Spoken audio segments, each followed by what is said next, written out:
がここにいるうちの本物のスクールスポーツのために行こうぜベイビーバン手の服には気をつけて、現実になることがありますからね。Alright, so we're going to go ahead and continue the long-standing tradition of covering Japanese boxing here on True School Sports. True School Sports, the #1 source for Japanese boxing in America. Now, really interesting stuff as it's been reported that Tomoki Kameda, we haven't seen Tomoki Kameda or heard much from Tomoki Kameda since Angelo Leo beat him in his title defense in Japan last May. Kameda did say that this calendar year is going to be his last year in the sport of boxing. It's the final chapter, and after this, he's going to hang it up and focus more on the promotional side of things and running his company, 3150 Promotions. Now, very intriguing fight because it's being reported that Tomoki Kameda he's currently in negotiations to fight WBA interim featherweight champion, so not the actual champion, but the interim champion. Basically, the glorified mandatory that can't get his shot because the politics of boxing want to block him out the way. But Tomoki Kameda is in negotiations and advanced negotiations at that with none other than WBA interim champion at featherweight, the Argentinian Mirco Cuello. Yes, Mirco Cuello, really good fighter, 16-0, with 13 knockouts. This is a guy that I've been wanting to see fight for the world title. I feel like he got screwed by the powers that be because he became the mandatory challenger for Nick Ball. Brandon Figueroa wound up beating Joet, and they just gave Brandon Figueroa a title shot. So really disgusting stuff from the WBA in that regard. And they're saying that this fight with Kameda is in negotiations for April the 9th in Kyrgyzstan, which, by the way, if the fight is in Kyrgyzstan, that basically means that it's going to be on a 3150 Promotions card. So Kameda will be the A-side fighter, and he will be the guy that, is going to get the A-side treatment, right? So to that, all I can say to Mirco Cuello, being someone that was part of Team Leo and went through the, and dealt with the Kamedas and things like that, hopefully your team is very, very good because there's going to be some things that are tried with you, mind games, and you got to be very strong mentally to deal with the Kamedas. I ain't got anything bad to say about them. We were treated good as a team, but there was a lot of mind games played and a lot of gamesmanship, and you have to be strong and have a very good team to deal with those things and overcome those things before you even get in the ring. You understand? But breaking down the fight itself, I think it's an opportunity. A lot of people look at it as Mirco Cuello got screwed, which I've already said. Right now, guys, Mirco Cuello should be fighting Nick Ball speaking, not Brandon Figueroa, right? But it's boxing, he doesn't have as much money behind him as Brandon Figueroa, so I get it. But as far as the matchup, Kameda is very experienced. He's been in there with some of the better. He's been there with arguably, in my opinion, the best featherweight in the world, Angelo Leo. He's been in there with Lorenzo Diamante, who's a contender. And he's done his, he's one of the more proven guys in the division as far as the non-champion, the contenders.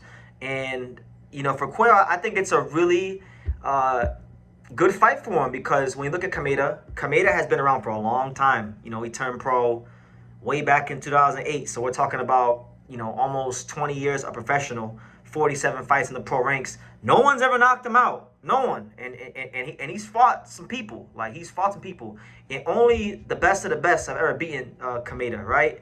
You understand? So, that being said, if Mirco Cuello can come in here and knock out Kameda and stop him, it's a statement to the whole division. And really and truthfully, when you look at Cuello over his last two fights, he knocked out Christian Olivio, who's a very, very hard guy to beat. Mind you, Cuello got dropped in that fight. I think there are some durability concerns for Cuello that I have for him.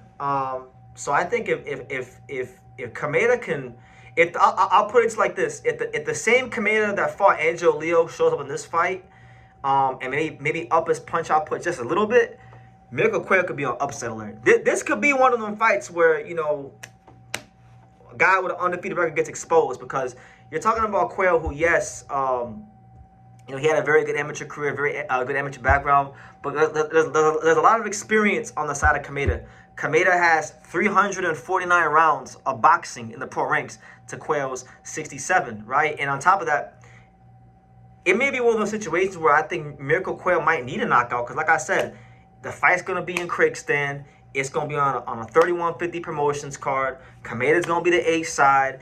He's already said that this is his last dance. So I'm going to say it like this. If you leave it close, you may not get as lucky as we got, right? I don't even want to say we got lucky. I thought we won, but, you know, when you fight someone in their hometown, you just never know how it's going to go, right? You never know when it goes a distance, you never know how it's going to go. But very good fight for the division, honestly.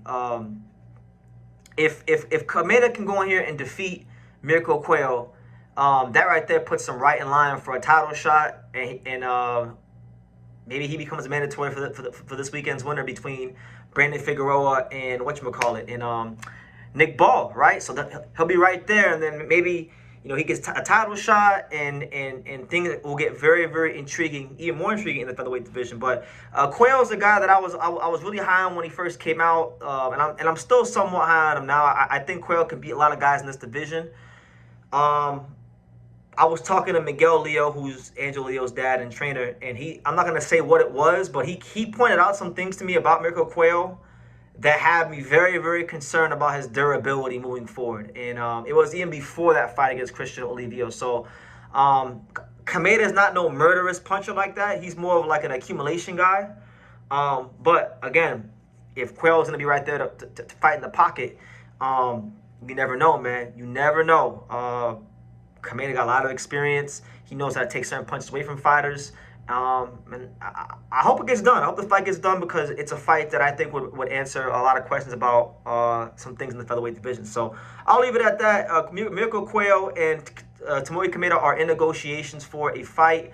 The date is April the 9th in Kriegstand. So it'll be on a 3150 promotions card. So make that what you will. Leave your comments down below. Make sure you guys take the time to subscribe. Like I say in every single one of these videos, you can love me or you can hate me, but I'm just a kid from Daniel. So until next time. Thank you for watching True School Sports. Thank you for watching another video on the untouchable True School Sports empire, the home of boxing.